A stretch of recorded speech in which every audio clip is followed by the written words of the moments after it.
All right. He set the bar really high there for me, so hopefully I don't disappoint. Um, Thank you guys for having me tonight. I'm really excited to be here.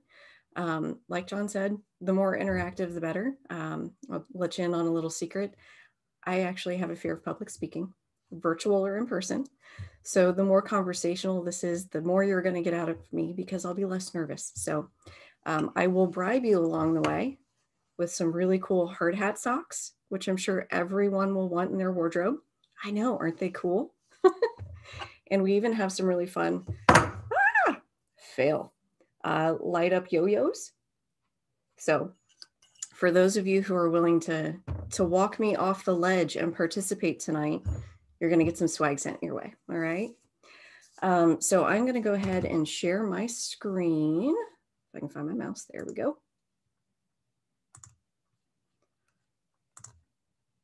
All right. Can you guys see that okay? All right. We can. Perfect. Thank you. All right. So as John mentioned, I am the campus talent specialist for Lithko. It's a very wordy title, but basically means I own recruitment and talent development for folks who are just beginning their journey. So I'm going to give you a little bit of an intro as to who the heck is Lithko, what do we do, and why do you care?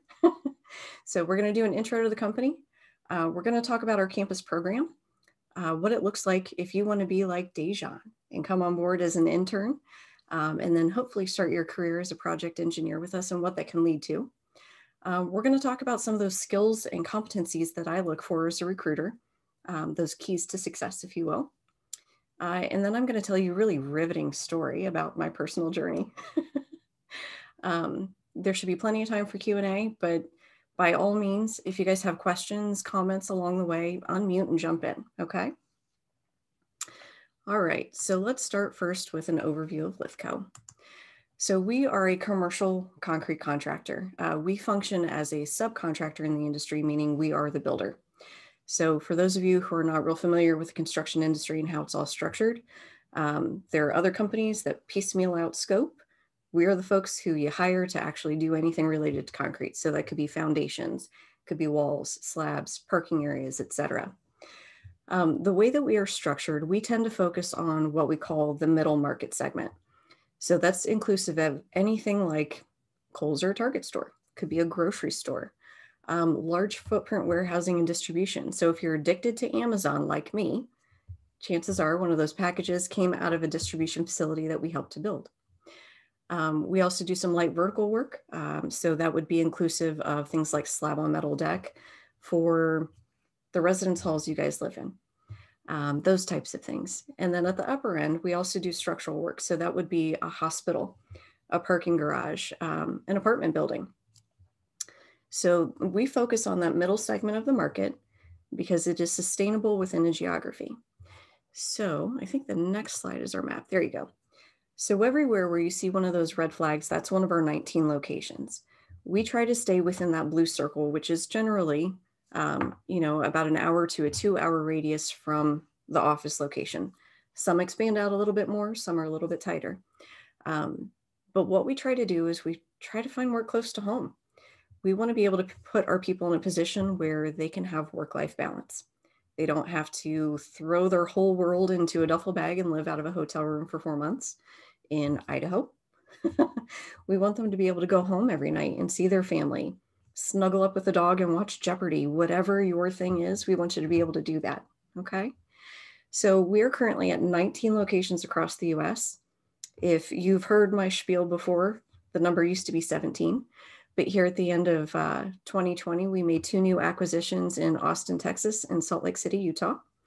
So we are growing by leaps and bounds for a company that started in 1992. I know for some of you that was a long time ago, before you were all born. But for me and the Johns, it wasn't that long ago, right? So all things considered, we're a pretty young company in the industry, and we've had some pretty astronomical success. And we attribute a lot of that to our structure. Having the ability to keep our people close to home is kind of a rarity in the industry. We care about our people, and we make that evident on every forefront. Okay. So if you were to ask anybody within Lithko, what's the goal? Where do you want to be and when? We're going to tell you we want 50 locations across the US. That is the goal. So that means our biggest hurdle to make that a reality is talent. Having people that we can build a new location around, build teams with. We don't force our people to relocate or go on the road, but we have people who want to jump at that opportunity of, I want to go to Salt Lake City. I want to go to Austin. I want to be part of opening that new location. That's kind of been our recipe for success thus far.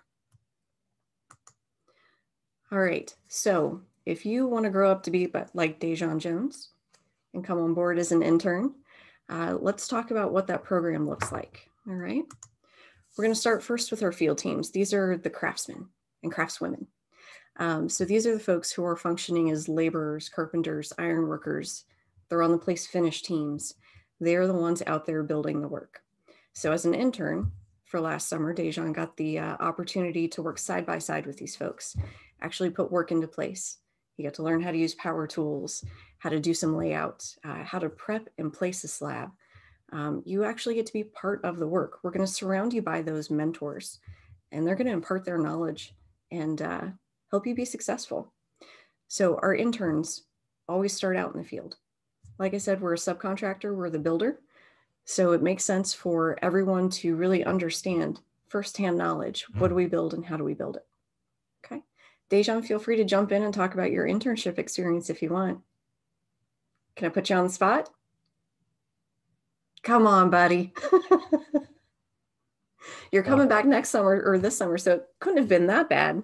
Nah, it wasn't bad at all. It was just, I would say, of course, me being new, I didn't know anything, but by the end of my internship, I learned a lot, honestly, more than what I had expected for myself. So, I mean, yeah, it was pretty fun though. I enjoyed myself a lot. I learned a lot of things, took a lot of notes, used some of that stuff towards when I returned back to school.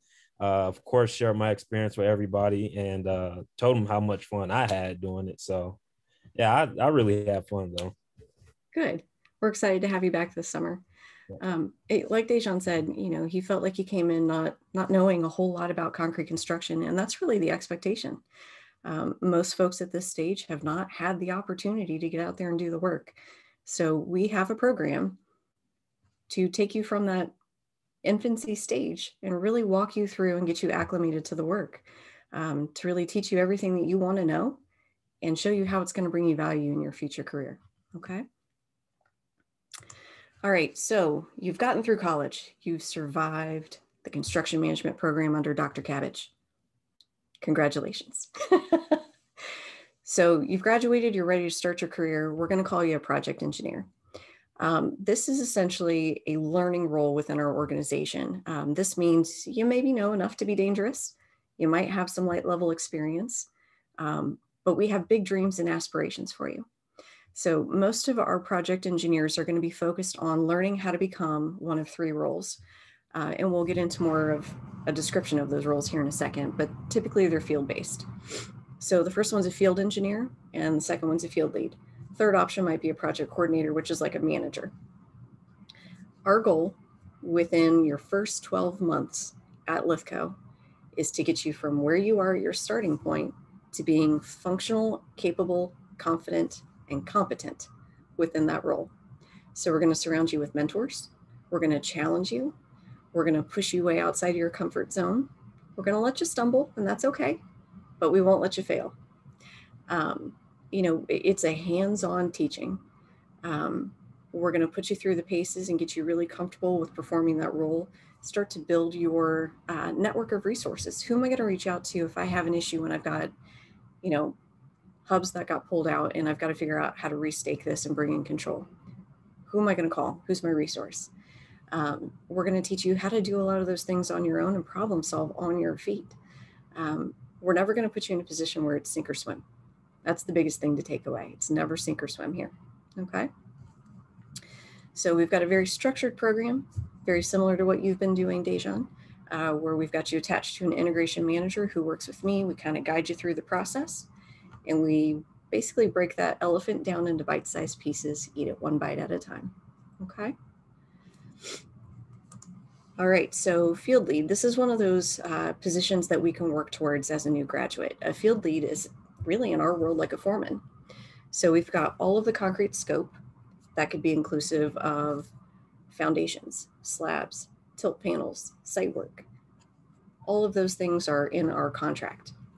A field lead takes ownership of one of those pieces. So maybe when Dejan comes on board full time and he's gearing up to be a field lead, he's going to take ownership of the foundations. We're going to have Dejan go through and not just perform the work, not just lead the work, but we're going to have him plan it and prepare. So he's going to go through and really understand the drawings. What is the intent?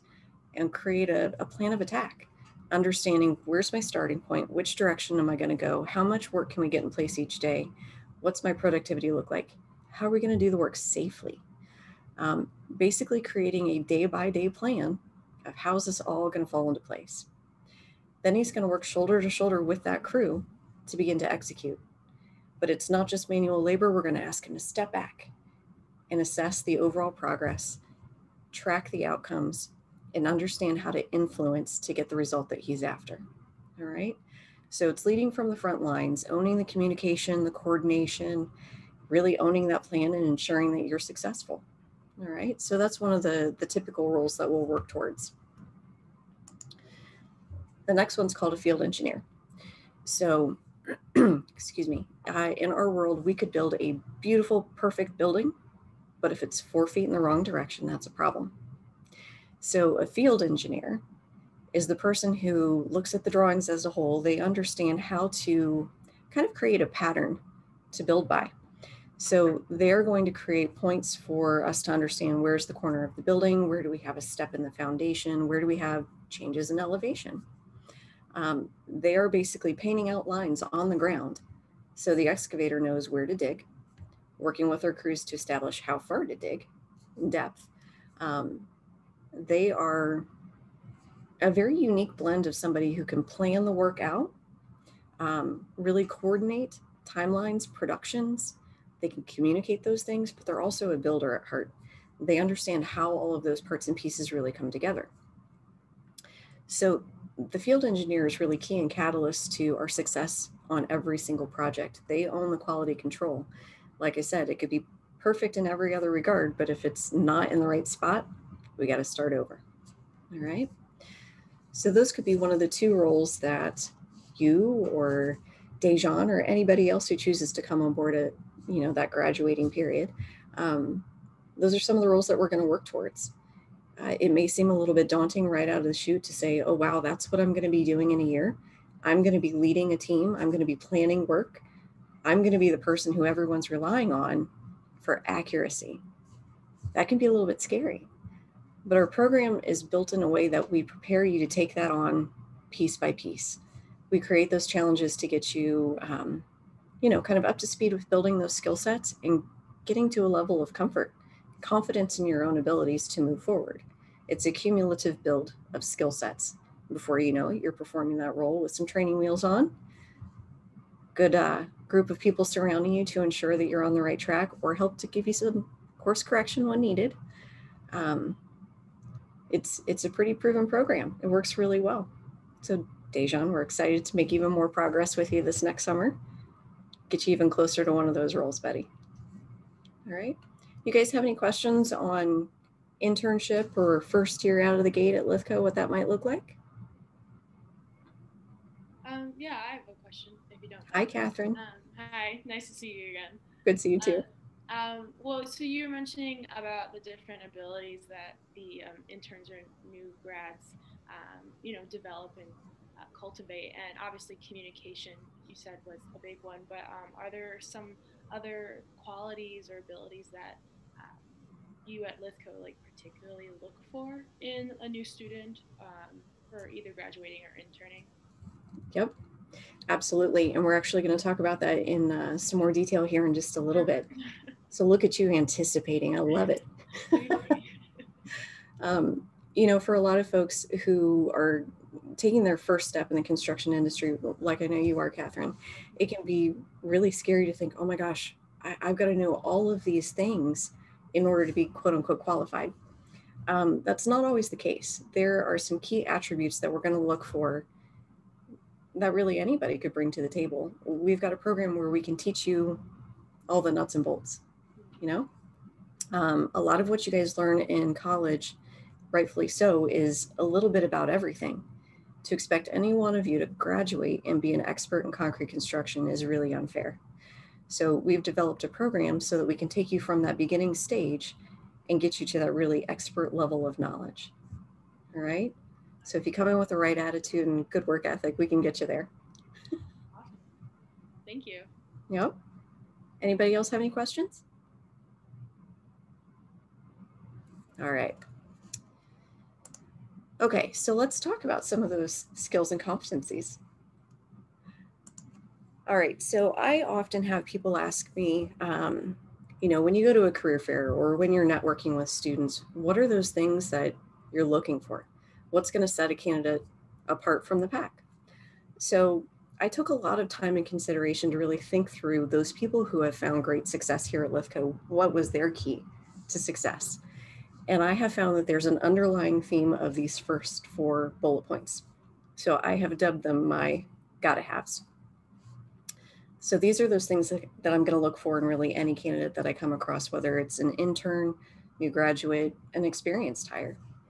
So the first one is a desire to learn. Like every other industry, construction is constantly evolving. Concrete construction in particular is evolving at a very rapid pace. It seems like every day there's new technology, whether it's tools, equipment, admixtures, there's all kinds of crazy stuff out there. So in order for us to stay at the forefront of the industry, on that cutting edge, we have to have a general curiosity, that desire to learn, excuse me, and to continue to evolve with the industry. So all of those people who are really key in our organization, our leadership who is kind of looking into the crystal ball and understanding what's going to come next, those are the people who are constantly learning, constantly evolving and pushing the pace. The next one, I would say, enthusiasm about getting your hands dirty. There are very few people in high-ranking positions here who didn't start in the field. So, and again, this could apply to any industry. It's not exclusive to concrete construction. What I mean by getting your hands dirty is that you're not afraid to get in there and try. So, you know, it really doesn't matter what direction you're headed with your career. Don't be afraid to put your hands on it and try. So most everyone has kind of come through the ranks at Lithko. Most of them have started out in the field, putting the work in place, understanding at a fundamental level, what do we build and how do we build it? All right. Next one is good work ethic. And again, definitely not exclusive to concrete construction. Every employer is going to look for a candidate who has that, I'm going to do whatever it takes kind of attitude. People who have that desire to really push forward and be successful. I will tell you this can be a slippery slope. We'll get to it here in a little bit, but make sure that you understand that balance, that work-life balance that we talked about in the beginning. That's key. No matter how much you love what you're doing, if you overwork it, it can be draining. All right. So have good work ethic, squeeze every drop out of yourself that you can during your 8 to 10 hours each day. Give them everything you got, but no one to shut it off. Last but not least, respect for the craft. As a contractor, we have lots of meetings. We have lots of networking events. We do lots of reports. We do all kinds of things, but none of those things are things that we can bill for. The only time we get paid by our clients is when we actually put work in place. So when there's concrete in the ground, when we've stripped forms and we've got a column, when we've poured and stressed a post-tension deck, putting work in place. The only way that that happens is through the hard work and effort of our craft. So that's those laborers, the iron workers, the place finish team, the people who are out there at the forefront every single day, putting the work in place. We need them. Without them, the rest of us don't get a paycheck. So again, This applies really to every industry. No matter how high you guys climb in your careers, never lose sight of the people who make the day-to-day happen. Respect those people and appreciate them. We need them. All right. So those are the 4 things that I call my gotta haves. Every time I talk to a candidate, I'm looking for things that are going to be indicative of those 4 bullet points. Those are the people who are going to find success here. Okay. Now, there are some bonuses that are specific to construction, but they are not items that, I'm going to walk away from a candidate because they don't have them. If you're in the construction industry and you want to set yourself apart even further, experience in construction, being hands-on, that's a huge bonus for me. Understanding how to read prints. That's a great launching point. Those roles that we talked about, the field engineer who creates the pattern to work from, or the foreman, the field lead who actually starts putting the work in place, they have to refer back to the plans to understand what is the expectation of the design team, what is the expectation of our owner. That's what they have to work from. So if you have experience reading prints, you're a step ahead in that training process. All right. So I see a lot of familiar faces, a lot of familiar names from the construction program. But if we could take just a quick minute and have you guys tell me, what your major is, your name would be helpful. I think most everybody has their names on there, but how are you taking a look at this slide and thinking how you're going to incorporate it into your plan as you move forward? Anybody want to give it a go? I'm interested for especially those folks who are not construction related. Do we have any? Come on, guys, you get some really cool socks. Yeah, and you did hear that shyness was not one of the gotta haves. That's right. I can go ahead and share first. Oh, go ahead. Hey everybody, my name is Rhonda and I am a construction management major. And looking at this slide and just thinking about some of the things that I could improve on, I'm really looking at these bonuses, like getting that experience. And I was thinking like what does she mean by experience? Does she mean like on campus or other internships? And I was just thinking about, well, maybe I could just start with what I'm already doing, being more involved in on campus here and how I can do more something that's related to construction. And then, of course, print reading is something that I'm struggling with right now.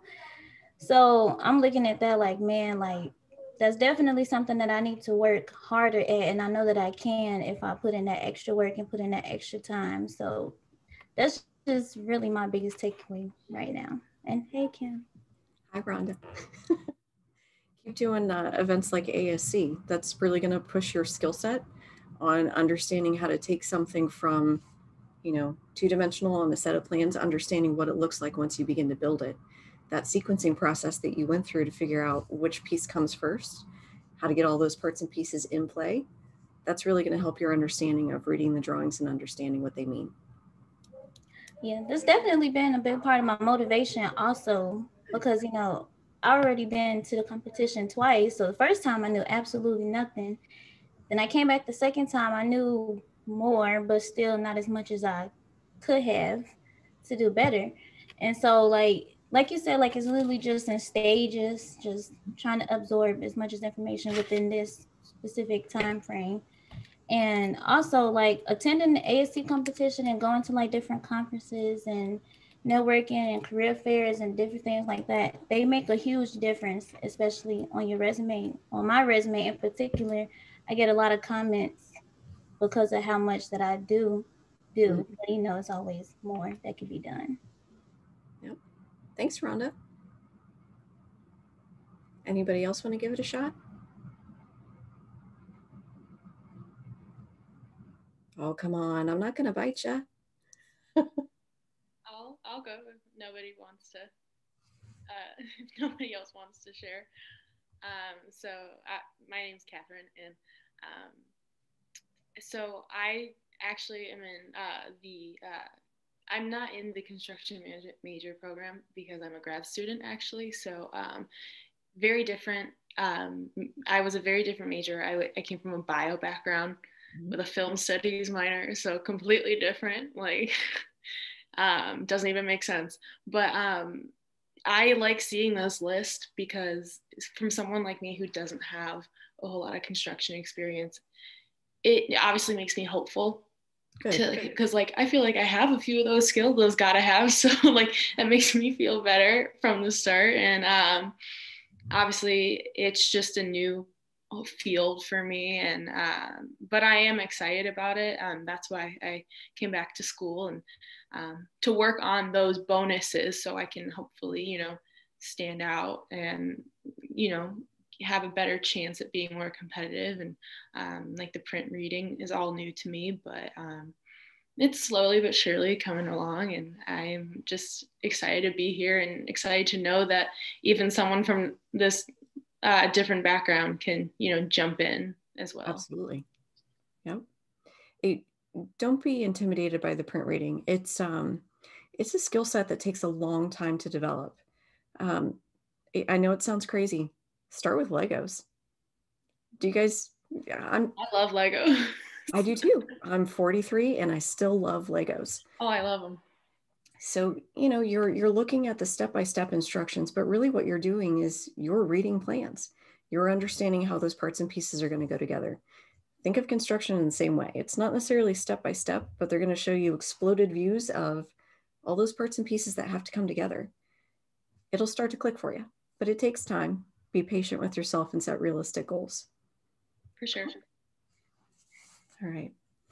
Okay. All right. So it's time for that really riveting story, guys. My journey through construction. We've got 22 years to cover, so settle in, pop some popcorn, and get ready. All right. So I found some actual footage, some real photos of, you know, my start into the construction industry. So I was lucky enough to grow up in the industry. My dad and my grandpa owned a roofing company. And so in order to give my mother a little bit of a reprieve during those summer breaks from school, there were a lot of take your kid to work days.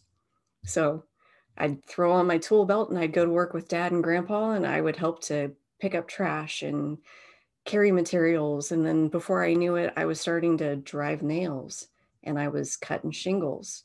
And suddenly I knew how to do the work. So I grew up on slopes, climbing ladders, and learning how to be part of the family business. So around the ripe old age of 15, my dad said, Kimberly, I don't have any employees at this company. I have subcontractors and you are no exception. So I started my own company. So I hired some of my buddies who played football or wrestlers, and they got to be my grunts. They carried the heavy materials. They picked up the trash. They worked for me. And I found out that I had a gift. I was really good at being bossy. So during these early years, I often heard the other guys that worked for my dad say, man, these architects, they don't even know how to draw a flashing detail. And I'm like, but wait, I know what it looks like. I know what it should look like. And I'm pretty darn creative. I like to design. I'm going to be the world's first logical architect.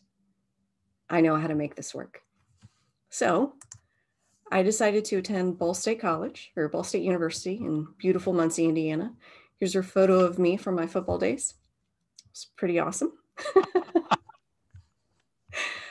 So I attended college from 1996 to 1999. Yes, I realized that was before you were all born. I decided to pursue a degree in architecture. That goal of becoming the world's first logical, construction savvy architect. And then I got about 2 years in and I'm like, man, I don't like this. I really don't want to sit behind a desk and do design on a building that may never come to fruition. And if it does, it may take 5 years to even get the sinking thing started. I miss playing in the dirt. I wanted to get back out there and be surrounded by my life-size Tonka toys and life-size Legos. So I decided to expedite my learning shift gears from my bachelor's of architecture to a bachelor's of science and environmental design in architecture. Big difference is I couldn't get my, my license to design. I would have had to go to master's school for that. But since I wanted to go back into the dirt, it was okay for me. So I finished up in 3 years and I got out. All right. So I started in the general contracting world. I was lucky enough to have a local contractor take a gamble on me. I went to school where I felt like I didn't really have a great, strong educational basis on the realities of construction. I spent some time drawing prints, but never really had the classes on print reading. I had classes on structures and statics, but I wasn't doing any design work. So I knew how to read the list for beams or columns or whatever structural steel was requiring or whatever the case may be for that particular building. But I felt very ill prepared. I was surrounded by people who wanted to take time to teach me. So I started out with a good company who was going to be patient and help me get from my starting point to where I wanted to be. The first project that you see in the upper left corner, that was actually my first job. That was the Wayne County Correctional Facility in Richmond, Indiana. It was a jail. It was really cool because I was lucky enough to be able to structure my day. So the first half of my day was spent doing the paperwork pieces, the RFIs, the submittals, the schedule updates, financials. Second half of my day, I decided to continue my education and go out and work in the field with the teams. So we were the general contractor. We weren't self-performing anything, but I was like an annoying little 4-year-old. Hey, what are we doing? Why are we doing it that way? How come? Teach me more. Asking nonstop questions. So one week I would be a hod carrier for the mason, lugging around CMU blocks or mortar, whatever the case may be. I would work with the precast team, understanding how to identify all the different pieces coming in on the trucks and where they went together, like Legos or a puzzle. I would help pull wire with the electricians. I put my hands on the work in order to have an understanding of what does it really mean? How does it really happen? If this is what it looks like in real life, that helps me to understand what it looks like on paper. So it was that connection point for me. I'm a hands-on learner. So that was really the best opportunity for me to further my education based on what I learned in school, enough to be dangerous, and actually be well equipped to do my job. The next photo that you see, that was actually my final project on the GCCM side of the industry. I spent about 15 years being an on-site project manager. So I was kind of that funnel point for all of the craziness and chaos and coordinating all of the different subcontractors and the financial oversight of an $80 million job, and it was stressful. That particular job is where I had my first introduction to Lithko. And they were these people who really did some crazy hard work. The work that they were doing was complicated in and of itself, but they were so good at it. And they had a great synergy within their teams. They communicated really well. They supported each other. They had positive things to say about the leadership within their organization. So I said, aha, maybe this is my chance to get back to the specialty side when I was driving nails, wearing a tool belt, working with Dad and Gramps. Maybe I can go back to the subcontractor side of the industry and find that joy again. I got really stressed out as that PM, shuffling paper and solving problems and yelling at people and not being able to look at any one piece of the work and say, that's there because of me. I wanted to have that reward again. So Lithko took a chance on me, brought me on board as a project coordinator, it's kind of like our version of a project manager. I took that same approach that I did on that jail job because I knew this much about 20 different types of construction, but suddenly I needed to know this much about one topic, concrete. And at that point, I knew it was gray, got really hard, held up the building, woohoo! Happens a whole lot under the cover of darkness, middle of the night when slabs go down. Other than that, my knowledge was pretty lackluster. So I went back to that 4-year-old approach of, hey, what are we doing? How come we're doing it that way? Tell me more. Before you know it, I had a great rapport with our teams. I really had a solid understanding of the work that we were performing. And I was eager to do something new, something more. So I was given the chance to do a role called our territory safety lead. So this isn't a safety cop. This is someone who is a resource to our teams. I supported Cincinnati, Columbus, Cleveland, and we also had some teams in Pennsylvania at the time, and our new Kentucky operations. So I would go around to our different project teams and help them understand how to incorporate all of those things that OSHA says this is what you got to do. How can we do it in a very, practical and safe manner that still leads to production?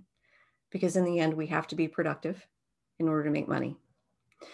So I was really a resource to our teams, a lot of mentorship involved. And that really led as a launching point to what I do today. I got to help pilot a program in Cincinnati after I wrapped up my safety lead tenure. And we started to kind of build the baseline program of what we do today in campus, understanding how to develop our talent through utilizing the tools that we already have in place, the processes that we use every single day. How can we create measurables to gauge someone's progress, to validate their understanding? So that was really exciting. There were a lot of, hey, this is going to work. And then, oh, that was an utter failure. But that's okay. I learned something from each of those experiences. So that led to what I do today. Today, I support 7 different locations to identify talent, build partnerships with universities, bring people on board who are going to be the future leaders of our organization. People like Dejan, people just getting their start in the industry who want to learn more, who want to understand how to be successful. And we hope to develop those talents and open doors for people to make that a reality. So that's what I do.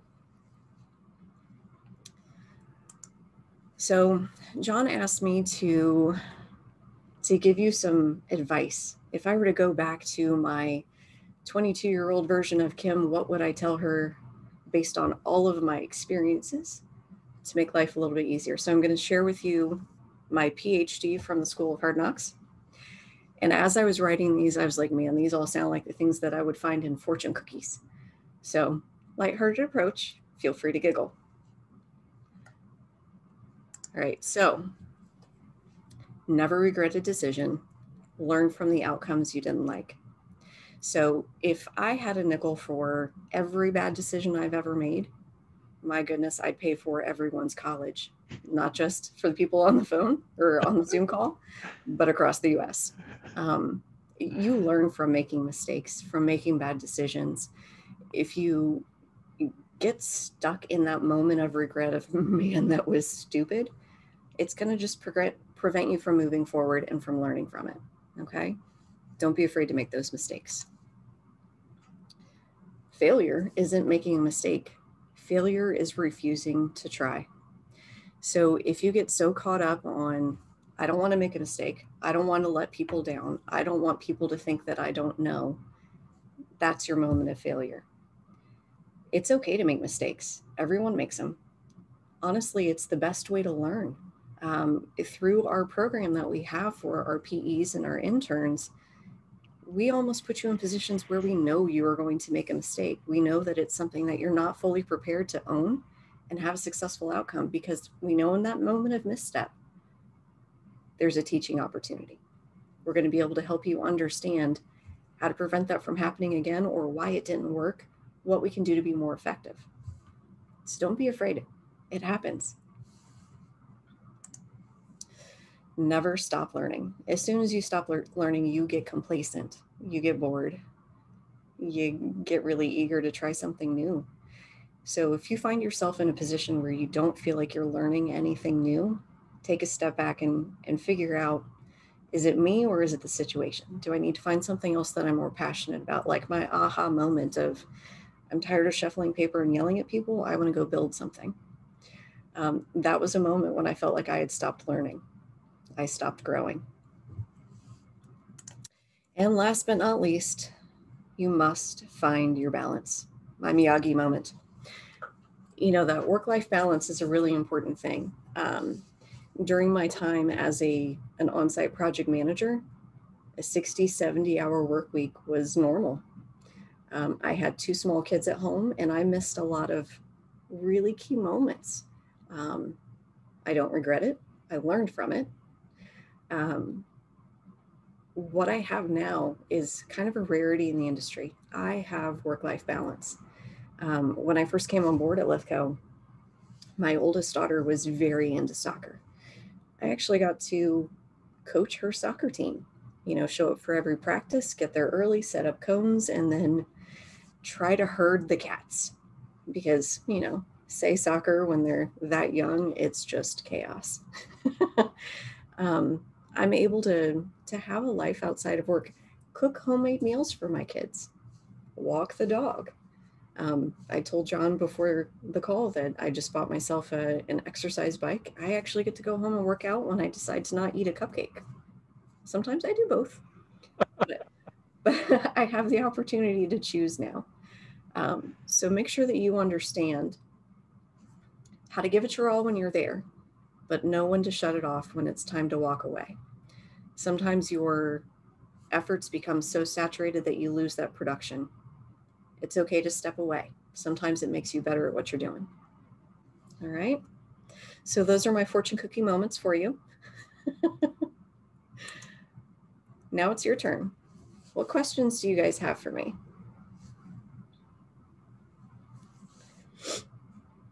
Anything? Do you want to know about my illustrious football career at college or anything? Feel free to unmute and ask Kim if you have questions. If not, you're going to have to put up with me asking her questions. I mean, it's not really a question, but I just wanted to say, like, I really enjoyed those fortune cookies. I mean, I thought they were very well said, and especially the mistake one, because I feel like nowadays we're all very scared to make mistakes and don't realize like how much we can learn from them. So I think that one was my favorite one, but like, and it's a personal bias probably. Thank you. I appreciate that. It's reassuring is to be able to work for a company that allows you to make mistakes, and and you got to understand the culture of the company that you're getting into too, and as vibrant as most of our construction companies that work with us on a daily basis, they ponied up, and Lithko was one of them that ponied up and says, hey, we're going to go down a different road in construction education. And Kim and them have been really good at partnering with us to try this experiment in construction education, because Kim, I don't think anybody else does it quite like what we do they, with an involvement on industry. It's fantastic. Yeah, and you guys are so blessed. I mean, to have that kind of involvement on a day-to-day basis. And we're so blessed to have folks like Kim and John Krupski and Tim Golden and those folks invest time with you guys, so that you have the greatest opportunity and to understand a little bit about what the real world's about. Thank you, Kim. I need to say that. Okay. Thanks. Appreciate that. That's really nice, Kim. And I, from the career services standpoint, Kim, recognize, I don't know if everyone else does, but Kim is in a different time zone than us. So instead of being 5:45, it's 6:45 there. And when we talk about work-life balance, her balance today was work all day and still spend time with you guys tonight. So yes, there's probably something in it for her, because if she gets one of you interested in being an intern or a full-time employee, it's there. But that's not why she's doing this. That may be secondary. She's doing it because she's interested in helping you. So Kim, I have a couple of questions, if it's okay. Absolutely. One of the things you said was about making a mistake, and Catherine actually capitalized on that. I want to know, when I was this age, I was afraid of making mistakes too, but I was also afraid of the consequences from making a mistake. If I made a mistake, what do I do? Right? I mean, you're worried about what other people are going to say, how your supervisor is going to react. how do you deal with that? Do you have an example of a mistake you made that went well, like they accepted and you worked through it? Yeah, and actually that was a question that was asked of me during my interview for Lithko. You know, my current boss asked me, can you tell me about a time when you made a mistake and it's had an impact on your career? During that jail job, the very first project I had, I was reviewing submittals for skylights. As most everyone knows, skylights go on a sloped roof. But hey, guess what? I forgot, and I took the horizontal measurement. So I had skylights that came in that were too small, and my curb contractor had curbs that were too big. So I'm like, okay, now I've got this problem. I've got to figure out how to make the curbs work with a smaller skylight and not, screw up the schedule, not create too much of a cost impact, and maintain employment, because that was kind of a big deal. So what I did was I owned up to it first. First and foremost, I was accountable for the mistake. I acknowledged it, and I wanted to own it. So I went to my superintendent, my project manager, and I said, okay, here's the situation. I missed it during review. We've got these skylights in now. The curbs are showing up this week. We know that they're going to be too big. Here's what I think we can do to actually still make it work. We went through and we actually coordinated with the drywall contractor to create kind of a sloped knee wall on top of the curb so that it started out short and it would taper to match the slope of the roof, but then create a horizontal surface to install the skylight so that we could maintain both of those elements that were already purchased and en route. It cost us a whopping $1,700 to get this done because they had a little bit of a curb to create anyways. We were just expanding it. So, it wasn't the most costly mistake I've ever made in my career, but it was the one that probably had the biggest impact. Understanding to pay attention to details and understanding that mistakes happen at every level. It's not the end of the world, but never come with just a problem, come with a potential solution. So they could have laughed me out of the room and said, that's never going to work.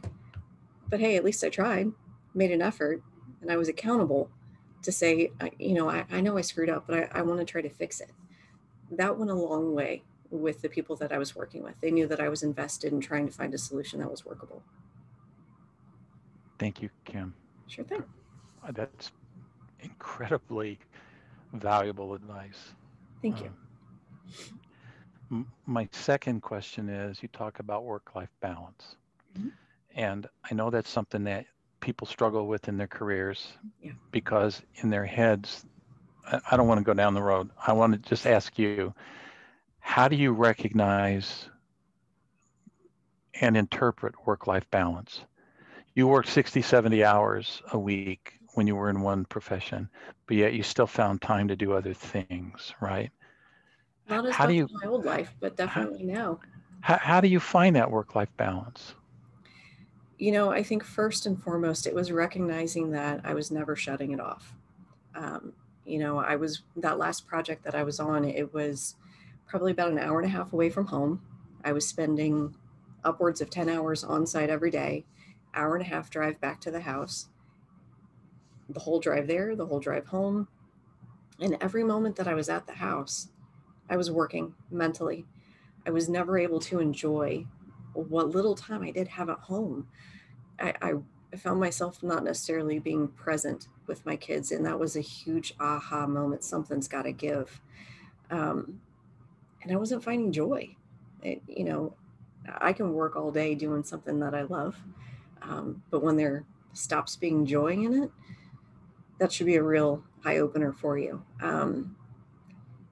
It sounds very counterintuitive, but when you find yourself not being able to shut it off, that's a good reminder to walk away, to give yourself a break. Giving yourself the opportunity to have a mental reset is incredibly important. You come back to the table being more productive, more invested in what you're doing. Your end product is going to be a much better result than what you would have had if you just kind of trudged through it. I had to make a very conscious decision to almost completely upend my world and start over in order to find balance. To get back to that point where I felt like my time and energy, my spend at work was worthwhile, and that I was able to go home and actually enjoy the life that I was working really hard to build. You hit on some really important points, Kim. It's a personal decision. Thank you for being personal about all of this too. Sure. I have another personal question for you, and that is, when you made the decision to leave the one company where you were project manager and go to Lithko, did you take a cut in pay? I did. So you made a decision to go from a higher paying job to a lesser paying job, and probably one that where you had to grow to maintain that same level of in income and responsibility. Yep. It was worth every penny. You know, if you ever do the dangerous exercise of figuring out, this is my salary, this is how much time I actually work, so what is my hourly rate? Yeah, I was making so much more money coming here to Lithko because I wasn't spending 70 hours on average at work. You know, when you have less time, you tend to find ways to overcompensate. Hey kids, let's go to Disney World. Woohoo! Here's a car for everyone. You know, it's a little bit crazy, the approach that I was taking to make up for the time that I wasn't at home. So my expenses actually dropped quite a bit once I made that shift. You know, it was those little things that my kids wanted. They just wanted my time. And that's Thank you. Thank you, Kim. I appreciate you answering that. And I'm going to guess that many of us have come to those realizations in our lives. Dr. Cabbage, in your previous life, did you make more money than you did coming to a university? Yes. But it's where you find your joy, and my joy is found in building people, you know, and that's kind of where we're at now. Hey, Kim, we have a question from Mike Campbell. His microphone's not functioning quite right this second. And he asks this, he says, in such a big industry, how do you find ways to deal with the stress throughout the workday or even after work? Oh, that's a good question. You know, I have to really give kudos to Lithko because our culture is one that really emphasizes taking a break throughout the day, just stepping away and going and talking to somebody, not about work. You know, there are a lot of people here who are hunters.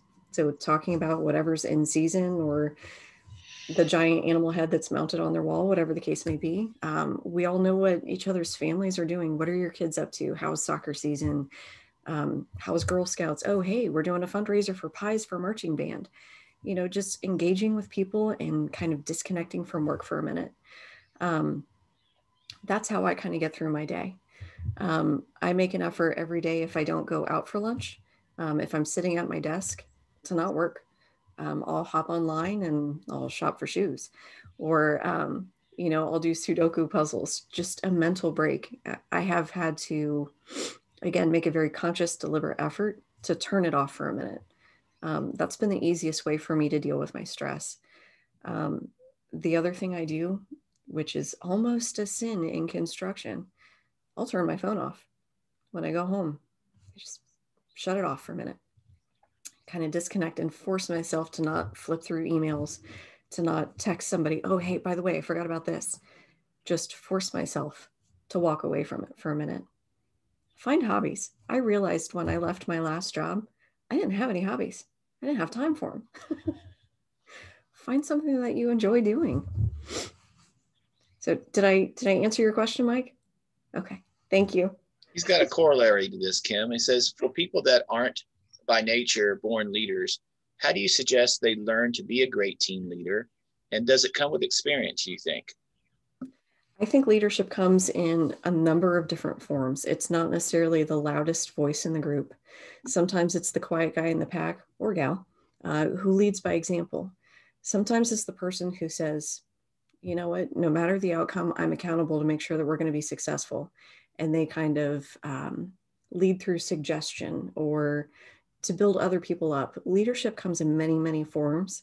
Don't pigeonhole yourself into thinking I've got to be like the really outspoken, extroverted one in the pack, because that's not true. You know, you're going to get more comfortable with it as you gain some experience over time. But at the same time, don't be afraid to have an opinion, to make a suggestion. It could be completely silly, like the curb suggestion that I had, or it could be the right answer. You never know until you try. I have something. Wonderful. Go ahead, Rhonda. I just want to express my gratitude, because I just feel like this entire conversation or presentation is like very timely, especially for me and where I'm at in my college career. Like everything you're talking about, making mistakes and failures and just trying to learn and finding a balance. Like I'm really in that stage right now, and it's stressful, but I'm trying to deal with it. So talking to you makes me feel better, because it's like, okay, now I see someone who is already successful and they've been through the same things already. So I'm like, okay, I know that it's a light at the end of the tunnel somewhere. And also, you know, when we met, it was basically like 2 years ago, and I knew nothing about your personal life, your experience, your career. Had no idea you was a project manager in the past. Like, you know, when we meet people in the industry, we don't see who they were, we see who they are. Right. So it's giving me a totally different perspective on you in particular. And I just have such a much more higher respect for you. Thank you. I appreciate that. Hopefully me sharing some of my story, if you want to call them fumbles, but my learning moments throughout my career. Hopefully that encourages you guys to take chances, to not be afraid to maybe go in the wrong direction for a minute, but you're never stuck. You can always hit the reset button and try something new. This is an industry in particular where, you know, you don't have to come in with all the skill sets. It's really about just having the guts to get in there and try it. You know, starting point can be anywhere. It always has been for a number of people. We have people in our organization who are leading teams. So they're overseeing groups of 40 people, 5 different projects, who started out with biology degrees like you, Catherine. You know, people who educationally knew nothing about construction, and they have found success here because they dug in and they wanted to learn.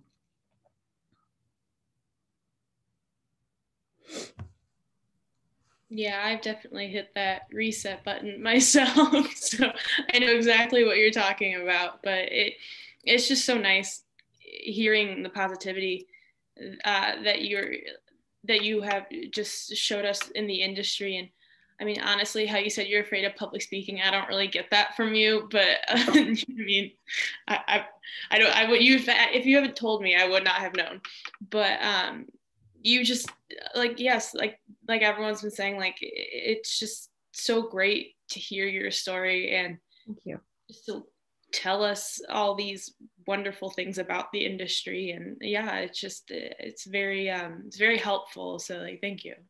You're welcome. I love construction. I love the industry that I'm in. It's every day, it's like problem solving and fun. Every day is a new challenge. So it's really easy for me to kind of exude that passion and try to encourage other people to join the adventure. It's just part of who I am. On the other side of the fear of public speaking, what you can't see is that I'm all hivey and sweaty. So that's the one joy of Zoom. Rhonda might be able to out me from our in-person events at ASC a couple years ago. Kim, Mike Campbell says, thank you for taking the time to help us grow. And I think that's a very, very heartfelt sentiment on his part. My pleasure. Absolutely. You guys are the future of our industry. Whether you're in construction or not, chances are you're going to have some part or influence in some way, shape, or form. It's really, I had some great mentors that I was surrounded by. So I'm finally in an opportunity where I can pay it forward. So anytime I have the opportunity to help somebody else realize it's not that hard and it's okay to fumble along the way, I'm going to take it. So I appreciate you guys having me. Kim, thank you for doing this. You're a wonderful advocate and representative of Lithko, and just for people in general. And I have to tell you, I really appreciate your personal approach to this and all the preparation you put into it, and giving up your evening until after 7 o'clock for us. So thank you for that. My pleasure. It would be great. I want to tell everybody else, thank you for attending tonight. If there's anything that we can do for you, if you want Kim's contact information, both John and I have it, so we can give it to you. Just contact us and we'll put you in touch with Kim. Thanks again, Kim, for doing this and for giving up your time. I really appreciate it. Thanks, everyone. My pleasure. Thanks, guys. Be safe. Oh.